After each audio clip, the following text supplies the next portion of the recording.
Hey everyone, Tony here. Hope you're doing well. It is Wednesday, January 30th. I have some very positive and bullish news to share with you guys. This is, of course, not financial or investment advice. If you're not subscribed, go ahead and hit that subscribe button. Also, the thumbs up button. Thank you for your support.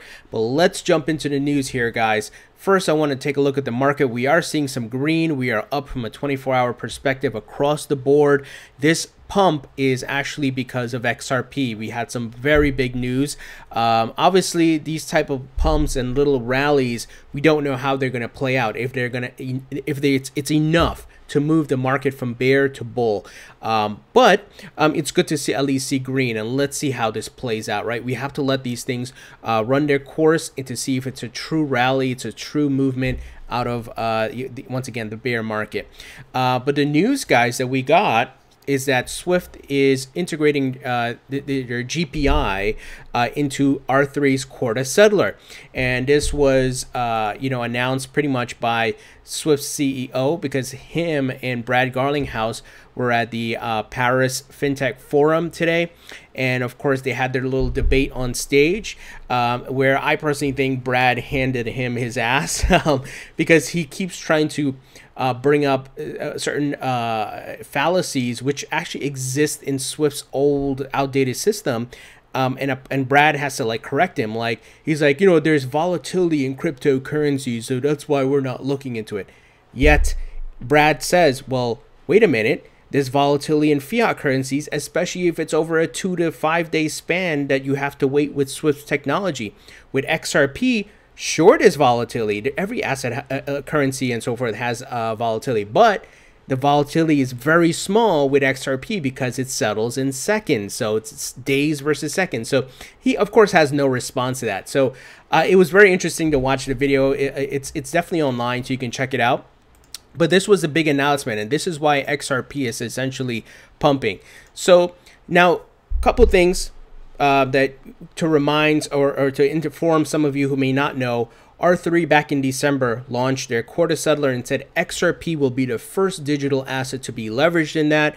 So obviously the banks and financial institutions that work with R3 can leverage Corda Settler with XRP, just as banks who work with Ripple can use XRapid, which leverages XRP. Now, Swift GPI is a competitor to the Corda Settler and the XRapid, right? Because it's their attempt to bring to update their old, outdated horse and buggy software and setup to compete with Ripple. And keep in mind, Ripple is just a startup, and Swift has been around for a long time. They have thousands of banks. Ripple has what, 200, 300 financial institutions working with them. But the fact that they're sharing the stage with each other shows what Ripple's doing, the disruptive technology. So a couple of things. If a bank or financial institution that's working with R3 can choose to use the Corda Settler with XRP, or they can use Swift's GPI. But the great thing about this, it will allow them to see which one is more beneficial. And we know from facts now, from transaction speeds, transparency, and so forth, that XRP is the better way to do it. Also, based on the language that was disclosed on Swift's website, talking about off-ledger, enabling off-ledger payment settlement, it seems they could potentially now leverage the Corda Settler with XRP. So as we've talked about before, we never expected, there was rumors and news, and it seems like they would work together, Ripple and Swift. But I think we talked about they would most likely work indirectly because they're obviously competitors. So let's see what plays out. Now, this is just a proof of concept, guys. So it's not live yet. It's not going live till later this year in a sense of, the proof of concept. So let's see how it plays out. But it's still very bullish news, right? And here's the announcement on their website and so forth. So it seems like R3 is bridging the gap between the two competitors here, and like I said, let's see how it plays out. But the fact that they are making the move to have their GPI product integrated with R3 shows how afraid of Ripple they are, because Ripple is bringing the disruptive, the superior technology to the market. And as we've seen with other markets where your Netflix disrupted Blockbuster, your Google disrupted the phone book industry and many other industries because of its ability to bring information and at people's fingertips. Obviously, you have your Amazons disrupting a lot of other retailers and so forth. This is what's happening, guys. Ripple's disrupting Swift, and that's why I'm so bullish on it. Ripple's bringing a great solution to a real world problem, and they're leveraging a digital asset cryptocurrency of XRP to do so. So this is very big news, guys, and let's see how it plays out. Like I said, just a proof of concept, but it's making the rounds. It's getting a lot of news pickups across the board. So this is it is definitely a play in a direction that's beneficial to Ripple and XRP. So hope you guys grasp that. But huge news, and I think Ripple is, you know, they're doing some big stuff. And one such thing that we've been talking about a lot, if you've been subscribed to this channel, they are absolutely working with the IMF, because we saw Brad Garlinghouse share the stage with folks on the IMF talking about, you know, central banks holding digital assets and all that stuff. And we know Ripple is working with 40 to 50 central banks globally, guys. They've been endorsed by the Federal Reserve. So big things are happening. Well, if you want further proof of the IMF recognizing what Ripple is doing, guys, Christine Legarde of the IMF today at the Paris Fintech Forum, I put festival, but it should be forum, name dropped Ripple. She didn't name drop Swift. She didn't say Swift GPI. She said Ripple, guys. And she was talking about the new opportunities with this technology and the things that they can do. And she was like, I don't want to play the clip here. You guys can look it up. It's on YouTube, or you can go to my tweet here. But I tweeted about it, so those of you who follow me on Twitter probably saw it. But she essentially, you know, called out Ripple, and then she also mentioned Circle, which was interesting, probably because of Circle stablecoin. So the IMF recognizes what is going on here, and like I said, I think Ripple and IMF are working. And let's see how XRP is going to be leveraged, guys. But big things are happening. Goes back to my point of why I'm so bullish. I'm about the facts. I'm about the business aspect and what has the potential to make me the most money. This is not about my feelings. This is not my crypto religious following. Oh my gosh, you know, whatever. I'm not like a XRP maximalist. I'm not a Bitcoin maximalist. I hold Bitcoin, Ethereum, XRP, Litecoin, and many others. I personally diversify. I'm most bullish on XRP because of its use case and utility. And a lot of people think, yeah, I've seen comments, oh, this is a Ripple channel, it's an XRP channel. No, it's a crypto channel, but I'm about facts, and I'm going to share which crypto has the real world application and utility, is actually solving a problem. And like I said, I hold other cryptos. I have a lot of Bitcoin as well. I have a lot of Ethereum as well. So all about facts, guys. So I hope you know, some of you understand, and I know there's some mature folks who have looked beyond the crypto religious stuff and they're looking at facts, and they're looking at, you know, where can I make money, what's being adopted. And I think that's the way to look at it, right? Because this market's going to mature, the big players are getting in, the infrastructure is being built out, and they're going to position this new asset class of crypto the same way the stock market is. It's going to be fully regulated, mass marketing, money pumping into it. So and of course we're going to go beyond crypto to securitize tokens, or tokenize securities, where, you know, it's like stocks, commodities, real estate, and so forth will be tokenized. All of those things will be on exchanges. We saw digital stocks being launched by DX Exchange. So big things are ahead, guys. We are very early in this new market. Now, also, Ripple has hired banking veteran Stuart Alderoty as its new general counsel, filling a position that had been vacant for several months. So let me give you the details of where this guy's from lending giant CIT Group. So I personally never heard of CIT Group, but it is a top 50 U.S. bank and commercial lender, where he held jobs of executive vice president, general counsel / chief legal officer, and corporate secretary since 2016, overseeing legal, corporate governance, and insurance risk management, according to Bloomberg. Prior to CIT, he served in executive positions at HSBC and American Express. Man, Ripple, they know how to poach people. They know how to poach the talent, guys. And they're doing such a great job as a company. And this is what you want to see as an investor. Moves being made to further grow the company and the usage of XRP as an asset, an asset of which you're invested in. So big move here by Ripple, and they're doing great things, guys. Now, shout out to Kate Rooney. She's a reporter who covers crypto, and she said the two bipartisan crypto bills being reintroduced today, they were introduced in December, but needed to be re-upped in the new Congress, because if you guys know U.S. politics, there's Democrats won, was it the House, Senate? I don't remember, but it doesn't matter. The bill from Warren Davidson and Darren Soto, the Token Taxonomy Act, is one of those bills. So she said focus on consumer protection plus market manipulation, co-sponsored by Darren Soto and so forth. So these bills are being pushed back, and now that the government's open, and let's hope these bills get passed, and these will further open up the floodgates and the doors for more investment and the big money to come in, and guys, it's going to be great. So we have the big money doing their thing, we have the governments doing their thing. We just got to be patient and let it all play out. Now, cryptocurrency lending firm Genesis Capital processed over $1.1 billion in 2018. So this is interesting. Cryptocurrency lending company Genesis Capital processed $1.114 million in borrows and lends last year. Let me just make sure I had, okay, yeah. According to a recently released digital asset lending snapshot for Q4 2018, at the end of Q3 2018, the company published its first digital asset lending snapshot, which reported that Genesis Capital only processed $553 million at the time, counting from the start of its activity in March. Thus, the company concludes the Q4 loan originations increased more than 100% in the final 3 months of 2018 compared to the prior 6-month period. Now, I want you guys to think about this.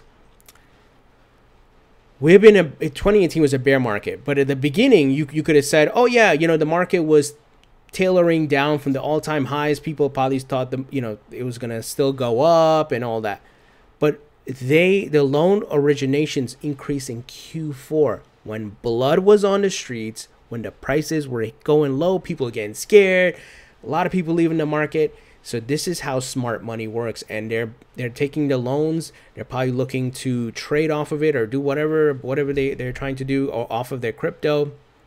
But big moves happening, guys, by the big money, and I'm telling you guys, count yourself lucky that you're still here, because there's a lot of weak hands that left the market. The company claims that 44% decline in Bitcoin, despite a 44% price decline in Bitcoin, its loan book increased to $153 million in active loans, up to $20 million from the third quarter. Furthermore, according to the company, the most active accounts to date were November to December 2018, since it reportedly saw new hedge funds and trading firms utilizing spot borrowing. Guys, big money making moves here. And I don't think I need to even go further. I think you see what's happening, and we talked a bit about, I think it was Circle Trade doing a record year, and Cumberland as well, and many of these other folks saw growth in OTC trading as well. So moves happening behind the scenes by big players, and like I said, we just got to be patient, guys. Now, Bloomberg, amid bear market, crypto venture fund strategy wins out over a hedge fund model. Another bullish sign. Amid the 2018 market slump, the launch of new crypto venture funds for the first time exceeded that of new hedge funds in the space, according to Bloomberg. Bloomberg cites data from crypto fund research that indicates 125 new crypto venture funds, which typically provide capital in exchange for equity stake, launched in 2018, as compared to 115 new investments oriented crypto hedge funds. In 2017, by contrast, new hedge funds outnumbered venture funds by 47, 136 hedge funds as compared to 85 venture funds. So interesting dynamic here that's happening. Bloomberg interviewed multiple industry figures who attributed the shift to the weakness in initial coin offering market, which was hit last year by both depressed cryptocurrency prices and a regulatory crackdown, whose ultimate consequences remain to be seen. With so many investors burned by the traditional trading climate, the moment is opportune for venture capitalists.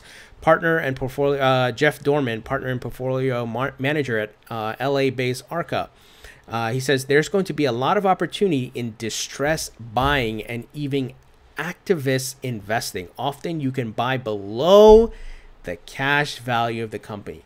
This is how smart money works, guys. You've seen all the quotes. You know, we've all read about investment stories and the quotes about blood on the streets, and that's the time. That's when the smart money's moving, and that's what they're doing, guys. They're buying up on the low, not just the crypto, but in the companies themselves, getting equity. Man, I wish I had the money to do, because I would be doing the same thing, and this is a smart move on their part. It's all on sale, guys, right now. It's all on fire sale right now, guys. So big moves happening behind the scenes. Now, we had talked about Russia recently, guys, about you know, I think it's called the Eurasia Committee or something like that. It's Russia and a bunch of other countries looking to push blockchain and crypto regulation or get more clarity on it. So top Russian official urges parliament to discuss draft crypto bill without further delays. So crypto's global, and if we are able to get more countries to become crypto friendly and open up new on-ramps and corridors for people to invest, this is great news for us who are holding in this early timeline of the market. The chairman of the upper house of Russian parliament has urged MPs to expedite their work on digital economy bills that include a draft on crypto regulation. I don't even need to go further because, you know, obviously we don't, I don't know how many of you watch my videos from Russia, but I think you get the gist, and I want to save some time here. But see, it's happening, guys, the push from governments, and watch the big money and watch what the governments are doing. Now, remember what I started talking about late last year? Crypto mass marketing is coming. And we're seeing Gemini and many others are starting their marketing campaigns. Well, Barry Silbert, who is the founder and CEO of DCG Co., parent of Grayscale Invest, Genesis Trading, CoinDesk, and so forth, he tweeted the following today. Filming started today for a series of Grayscale Invest TV commercials.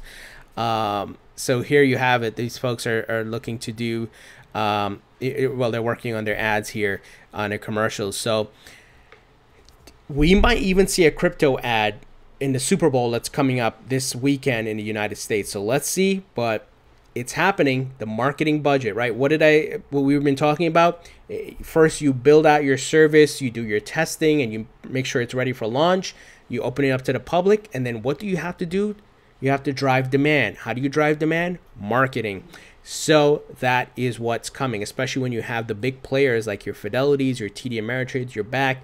Once these folks go fully live, the marketing is going to follow. So expect to see it. And you know, once, like I said, these are the things you want to see as an investor in this market, especially in a bear market, that moves are being made. Now, finally, Wikimedia Foundation partners with payments provider BitPay to accept Bitcoin BCH donations. So obviously Wikimedia, part of the Wikimedia part of the Wikimedia Foundation is their Wikipedias and all the different versions of wikis. So this is a great sign for adoption, guys. So United States crypto payment processor BitPay and nonprofit and charitable organization that operates Wikipedia have partnered to accept crypto donations. So this is a great sign. They're only doing Bitcoin and BCH. I mean, I don't know why they're not opening up to more. Maybe they're just starting out with those two, and then we'll see how things progress. I'm sure they're going to open up to others because they would be stupid not to.